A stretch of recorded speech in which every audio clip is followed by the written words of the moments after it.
Halo kawan Kaliber, apa kabar Anda hari ini? Saya sapa dulu juga ya, Mas Indra Karismiaji. Mas Indra, apa kabar? 2 hari kita nggak Halo, ketemu. Mas Edi Wahyudi dan kawan kaliber semua. Ya nih, mohon maaf nih, 2 hari kita tidak muncul karena saya punya tugas ke ujung barat Indonesia. Ada tugas di Aceh dan jadwalnya penuh sekali. Acehnya juga bukan di Banda Aceh, jadi perjalanannya itu 5 jam, 5 jaman lah untuk ke tempat saya bertugas ini. Jadi sinyalnya juga kurang bagus, waktunya juga yang betul-betul padat ya. Jadi mohon maaf kita 2 hari tidak muncul, tapi sekarang saya sudah kembali ke Jakarta. Kita kawal lagi berita-berita politik Indonesia, kita kupas, kita analisa untuk mengedukasi masyarakat Indonesia dan kawan kaliber pada khususnya. Ya, ini ada kabar yang sebetulnya agak nggak enak kita di negara demokrasi ini, Mas. Jadi Apa tuh, hampir, Mas? kayaknya hampir semua partai ini tidak ada yang memilih jalan sebagai oposisi. Ada sih, tersisa ada, tapi yang lainnya sudah pada merapat ke pemerintahan ini.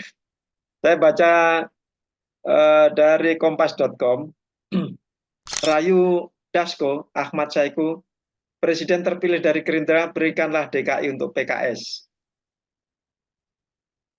Presiden Partai Keadilan Sejahtera atau PKS Ahmad Saiku merayu Ketua Harian Partai Gerindra Sufmi Dasko Ahmad agar Partai Gerindra mau bekerja sama dengan PKS untuk pemilihan Kepala Daerah DKI Jakarta 2024. Kali ini ia berharap Gerindra mau mendukung kader PKS di perebutan kursi DKI 1. Mohon izin Pak Dasko, kita nampaknya dalam kehidupan berpolitik perlu membangun kebersamaan di seluruh Jakarta, jar Saiku. Alhamdulillah kita dapat presiden terpilih. Nah itu dari Partai Gerindra. Maka berikanlah DKI untuk PKS, Pak, sambungnya. Tak hanya itu, Saiku pun berharap agar Gerindra mau mengajak PKS untuk bergabung dalam pemerintahan ke depan. Sebab setelah memenangkan pemilihan presiden atau Pilpres 2024, di luar koalisinya, Prabowo hanya menyambangi markas Partai Nasdem dan PKB. Saya kira untuk Pak Dasko, khususnya dari Gerindra, ajak-ajaklah PKS. Jangan cuma sekedar mengajak Nasdem dan PKB. PKS ditinggalkan sendirian, kata dia. DPP PKS telah mendeklarasikan dukungan untuk Anies Baswedan dan kadernya Sohibul Iman berpasangan di Pilkada DKI Jakarta. Sementara itu Koalisi Indonesia Maju atau KIM belum memiliki figur untuk dipasangkan menjadi penantang Anies Baswedan. Sebenarnya Gerindra dan PAN mendorong Ridwan Kamil untuk maju di Pilkada DKI Jakarta. Namun Partai Golkar menginginkan Emil kembali bertanding untuk memenangkan Pilkada Jawa Barat 2024. Kalau meminta Nasdem, maksudnya Gerindra itu mendukung Anies Baswedan, oke. Tapi di ujung akhirnya itu PKS minta bergabung juga, diajak bergabung ke pemerintahan Prabowo. Gimana Mas? Ya, ini apa yang disampaikan oleh Pak Ahmad Saihu, Presiden PKS itu singkat, padat, langsung ngerayu beberapa hal nih kan gitu. Ini menarik sekali ini disampaikan pada hari Selasa eh, di JCC Senayan pada saat perayaan Harlah ke-26 Partai Kebangkitan Bangsa di JCC ya. Jadi yang pertama itu Pak Ahmad Saiku ngerayu PKB dulu, Mas. Jadi Gus Imin itu dirayu untuk mendukung pasangan Anies Baswedan Sohibul Iman. Jadi kan kalau sekarang tiketnya udah dapat ya, Ya, Mas Anies sudah dapat, walaupun nanti wagubnya masih harus negosiasikan lagi, tapi sudah pasti eh, kapalnya bisa berlayar nih karena ya. Ini yang tiketnya pertama udah ini. cukup. Anies Baswedan menjadi cagup pertama yang dapat tiket Ya, Pilkada. untuk Jakarta, cagup pertama yang sudah fix bisa berlayar adalah Anies Baswedan karena sudah mendapatkan suara dari PKS itu 18 kursi dan suara dari Nasdem itu 11 kursi. Jadi lebih dari cukup. Nah, itu rayuan yang pertama untuk ngajak PKB masuk lagi menjadi seperti di Pilpres, seperti koalisi perubahan. Nah, itu Gus Imin cuma ketawa-ketawa aja, belum belum ada respon tentang itu. Nah, rayuan yang kedua itu kepada Pak Dasko untuk seolah mengatakan udahlah yang Jakarta nggak usah diganggu-ganggu, biarkan kadernya PKS atau yang diusung PKS aja, kan presidennya udah Gerindra. Jadi biarkanlah kami memenangkan Pilgub Jakarta, Pilkada Jakarta. Intinya kan begitu yang disampaikan Ya, oleh ya. Pak Ahmad Saiku, karena mungkin ketakutan, ada rasa takut lah kalau diganggu, kalau ada upaya-upaya yang untuk menggagalkan kemenangan seorang Anies Baswedan walaupun surveinya paling tinggi. Nah, yang paling mengagetkan itu rayuan yang ketiga. Karena jarang-jarang nih partai seperti PKS pun merayu secara terbuka. Ini kan secara terbuka bahkan disiarkan oleh berbagai TV ya kan gitu. Semua media itu mengutip bagaimana Pak Ahmad Saiku, Presiden PKS itu merayu Pak Dasko untuk ngajak PKS masuk ke dalam pemerintahan. Ya kan? Jadi udah capek kayaknya menjadi oposisi di eranya Pak Jokowi ini. Jadi di eranya Pak Prabowo yang juga sebetulnya sebelum 2024 kan PKS itu adalah partai yang paling setia untuk mendukung Pak Prabowo selain partainya sendiri ya Gerindra ya kan selalu bersama antara PKS dan Pak Prabowo ini dulunya seakan tidak bisa terpisahkan tapi hanya di 2024 saja yang mereka pisah jalan. Nah, ini sekarang minta minta secara terbuka, Mas, untuk bergabung ke pemerintahan. Nah, kita lihat kalau dari apa yang disampaikan oleh Pak Prabowo pada saat kemarin awal-awal ditetapkan sebagai pemenang Pilpres ya, itu kan beliau menyampaikan ingin merangkul semua lah. Jadi intinya betul-betul sebanyak mungkin akan merangkul partai-partai yang tadinya pun berseberangan atau beda beda pilihan dalam Pilpres. Makanya kita sudah lihat bagaimana Nasdem sepertinya juga bergabung ke pemerintahan, PKB juga demikian, itu pun sepertinya terbuka ya. Nah, PKS ini yang belum, baru kemarin itu baru sinyal-sinyal aja, tapi kalau sekarang udah terbuka banget nih, bicara di depan umum kalau mereka memang ingin bergabung menjadi bagian dari pemerintahan, artinya tidak mau menjadi oposisi. Nah, tinggal apa Pak Prabowo dan timnya apakah mau menerima PKS. Nah, kita lihat saja. Ini bagian yang nanti kita kita kawal, kita kupas, ya kan? Bagaimana eh, Pak Prabowo itu melihat PKS. Karena ada juga partai pendukung yang nggak mau PKS bergabung, Mas. Ya, Yang para mantan tadinya, ya. yang tadinya adalah eh, Mantan PKS. PKS, yaitu Partai Gelora yang memang bersaing untuk meraih ceruk pemilih PKS sebetulnya, walaupun belum berhasil ya, belum berhasil untuk masuk ke Senayan. Ini adalah kelompok yang paling menentang PKS masuk ke dalam pemerintahan ya, karena mereka sebetulnya kan dulunya satu kan gitu.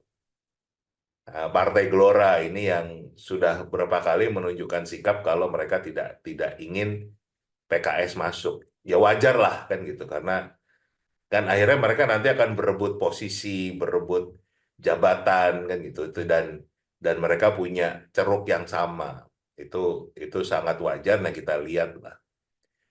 Nah, ini berarti sekarang seperti yang Mas Edi sampaikan tadi, kalau Pak Prabowo memang betul-betul akan merangkul PKS juga, yang feeling saya akan dilakukan, ya, itu akan menyisakan PDIP yang berada di luar pemerintahan dan menjadi oposisi.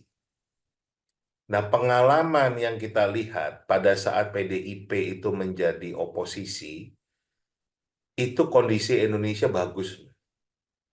Di era Pak SBY misalnya, itu kan PDIP menempatkan diri sebagai oposisi ya, 2 periode.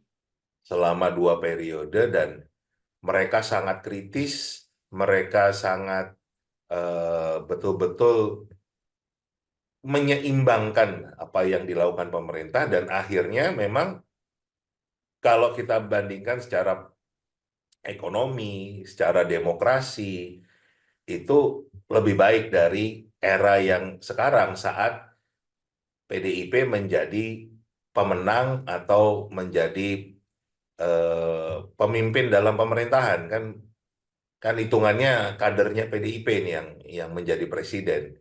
Walaupun sekarang nggak jelas kan posisinya bagaimana, dan kayaknya sudah nggak dianggap lagi sebagai kader. Tapi itulah, jadi sebetulnya eh, berita baiknya buat Indonesia kalau konstelasinya begitu ya. Karena juga yang saya lihat di PDIP sendiri, di dalam itu juga masih banyak yang ingin supaya menjadi bagian dari pemerintah juga. Karena mungkin tahu juga pernah merasakan jadi oposisi itu pahit. Jadi oposisi itu artinya nggak ada proyek, nggak ada jabatan, nggak ada fasilitas. Jadi serba sulit lah. Makanya juga Mas Anies kan juga pernah menyampaikan dalam debat bersama Pak Prabowo, nggak nggak semua orang bisa tahan menjadi oposisi. Termasuk waktu itu kan mengkritik Pak Prabowo sendiri yang juga menyampaikan kalau pada saat beliau jadi oposisi, bisnis susah, segala macam susah lah. Nah, tetapi ini pertanyaannya adalah siapa yang mau berjuang untuk rakyat, siapa yang ingin memperjuangkan kepentingan rakyat supaya tidak semuanya hanya satu suara, tidak hanya satu sudut pandang, tidak ada yang melihat dari sudut-sudut pandang yang eh, kalau istilahnya tuh blind spot ya, nggak kelihatan kan. Nah, disinilah pentingnya oposisi, sehingga eh, kalau saya sih mengharapkan ya memang PDIP akan menempatkan diri sebagai oposisi yang tidak bekerja sama dengan pemerintah. Mereka nggak suka disebut oposisi atau koalisi ya, mereka sukanya menyebut kerjasama atau tidak kerjasama. Nah, ini kalau dari apa yang terjadi sekarang nih, apalagi kita melihat ada beberapa kasus-kasus korupsi yang muncul nih, Mas, yang melibatkan kader-kader PDIP. Nah, kelihatannya sepertinya jarak antara pemerintah dengan PDIP ini semakin renggang. Ya, terlepas tentunya kita hormati proses hukumnya ya.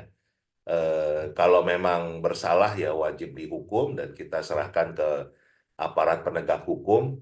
Tetapi banyak orang menilai ini lebih kental faktor politiknya, faktor politisnya dibanding untuk urusan hukumnya. Tapi kita lihat sajalah apa yang akan terjadi. Prediksi saya tadi PDIP tetap berada di luar sebagai oposisi atau partai yang tidak bekerja sama dengan pemerintah, dan PKS akan masuk sebagai eh, bagian dari pemerintah, tapi ya nanti beratnya di DPR, Mas, karena kan PDIP itu hanya 17% ya. Ya kan, total tuh hanya 17%, berarti apapun yang ditolak oleh PDIP, karena suara cuma 17%, ya tetap akan berjalan terus nih. Karena sisanya kan berarti 83% nih kekuatan yang pro dengan pemerintah. Tapi ya kalau berdasarkan pengalaman-pengalaman kemarin, ada juga Mas partai-partai yang pro pemerintah tetapi di DPR-nya juga kritis gitu. Jadi sering, salah satunya Nasdem itu yang selalu sering dikatain lah kayak gitu, apa, eh, partai pengusung pemerintah tapi rasa oposisi gitu. Karena kita di Nasdem ini banyak banyak juga melakukan kritik-kritik, salah satunya yang diusulkan pemerintah misalnya RUU Sisdiknas ya, Sistem Pendidikan Nasional itu kan tadinya mau mau masuk sebagai prolegnas, itu fraksi Nasdem yang menolak itu, dan akhirnya tidak tidak jadi dibahas, baru akan dibahas di periode berikutnya ini. Jadi banyak hal lah yang sebetulnya di dalam pun, kalau memang partainya itu punya pandangan yang memang berdasarkan kajian yang bermanfaat buat rakyat, bisa juga diperjuangkan walaupun mendukung pemerintahan gitu. Itu tapi ya memang biasanya hal-hal yang tidak tidak menjadi kepentingan pemerintah banget lah, kalau yang legasinya kan kayak IKN itu akhirnya gol-gol juga kan gitu. Itu yang IKN Cipta Kerja begitu-begitulah. Itu yang mudah-mudahan sih di periode berikut ini nggak terjadi begitu. Oke, Mas, ini ke depan ini kan makin banyak pungutan dari pemerintah pada rakyat ya. Tapera belum jelas dibatalkan apa enggak, masih mungkin bisa dijalankan.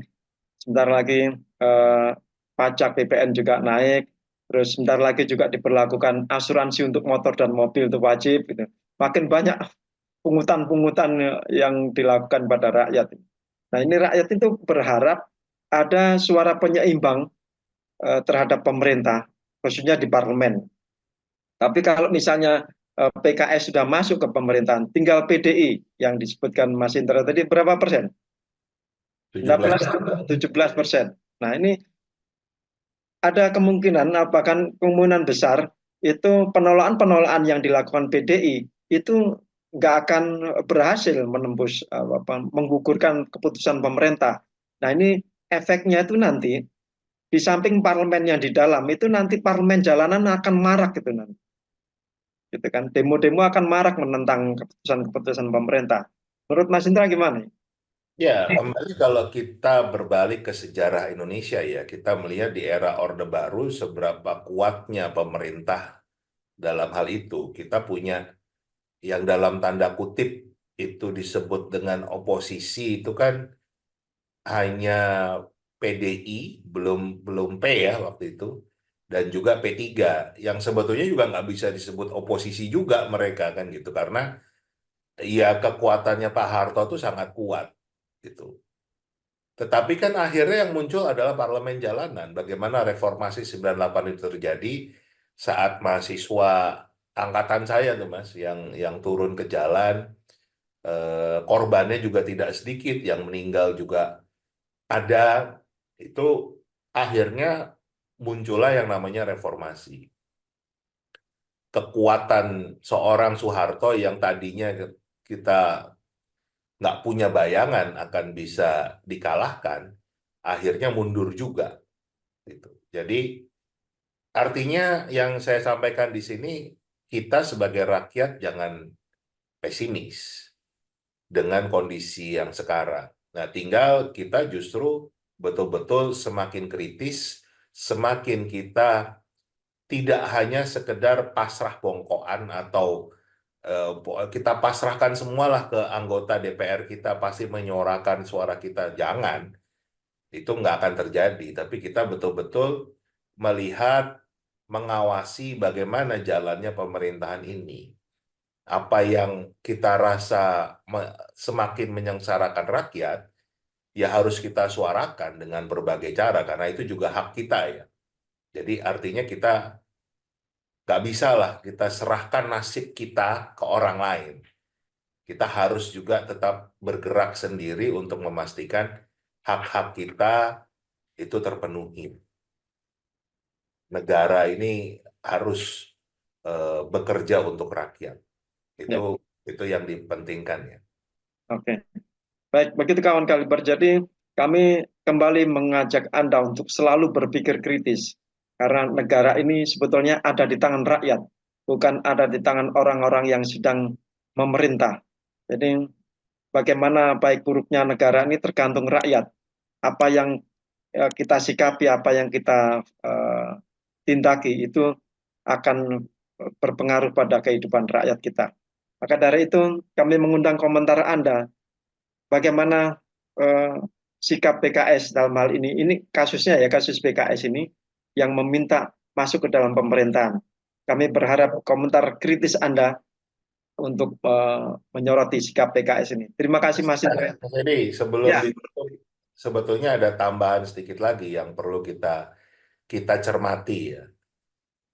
Hari Senin itu saat pengumuman Mas Anies itu secara resmi didukung oleh Partai Nasdem, itu kurang lebih dalam waktu yang bersamaan hadirnya, walaupun sepertinya ruangannya berbeda nih karena kita nggak melihat ada pertemuan bersama, itu Mas Anies datang, kemudian disusul waktunya nggak beda jauh, itu Mas Kaisang Pangarep, Ketua Umum PSI, Partai Solidaritas Indonesia bersama jajarannya hadir juga.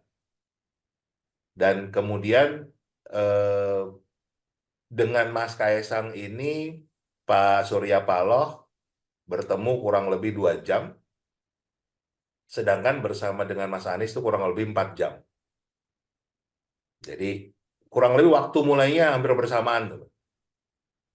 Nah, setelah bertemu dengan Mas Kaisang itu, yang disampaikan ke media adalah Mas Kaisang tidak berjodoh dengan Mas Anies Baswedan di Jakarta. Nah, jadi kita nggak tahu lah apa yang sebetulnya dibicarakan di sana, tapi intinya ada ketidaksepakatan atau Nasdem tidak akan mendukung eh, Mas Kaisang di Jakarta, tapi akan didukung di Jawa Tengah, gitu. Jadi entah lobbynya seperti apa, tapi hasilnya seperti itu. Dan setelah bertemu kurang lebih 2 jam dengan Mas Kaisang ini, Mas Kaisang kembali 2 jam berikutnya, jadi total 4 jam ya. eh, Mas Anies itu diumumkan secara resmi untuk didukung sebagai calon gubernur di Jakarta, dan ada sentilannya sedikit buat PKS. Mereka membebaskan seorang Anies Baswedan untuk memilih siapapun wakil gubernurnya. Jadi tidak ada asal bukan dari Partai Nasdem.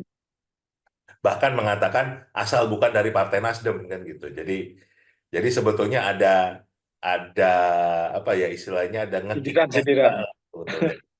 Cubitan dikit lah. Nah, ini hal-hal yang kita juga juga harus simak, kita lihat gitu. Ada apa tiba-tiba juga Nasdem yang tadinya kita kita, kita tidak melihat ada tanda-tanda untuk segera mengumumkan ya, tapi tiba-tiba mengumumkan. Nah ini eh, di pembicaraan tingkat tingginya seperti apa kita tidak tahu, tapi paling nggak sekarang seorang Anies Baswedan sudah mendapatkan tiket di Jakarta. Jadi saya juga mengucapkan selamat buat Mas Anies, semoga lancar proses pilgubnya ini, dan apa yang disampaikan oleh Presiden PKS juga terjadi. Nggak ada yang ganggu lah gitu. Jadi kalau memang terpilih ya terpilih betul berdasarkan suara rakyat, tapi kalau nggak terpilih juga itu keinginan rakyat, bukan keinginan pihak-pihak tertentu yang tidak sesuai dengan kehendak rakyat. Itu Mas. Ya, baik. Terima kasih, kita sudah lebih dari setengah jam kira-kira ini. Kembali kami ingatkan pada kawan Kaliber untuk berkontribusi pada diskusi ini dengan cara menulis komentar di kolom komentar. Terima kasih Mas Indra, terima kasih kawan Nasdem, kawan Kaliber. Sampai jumpa. Sampai jumpa.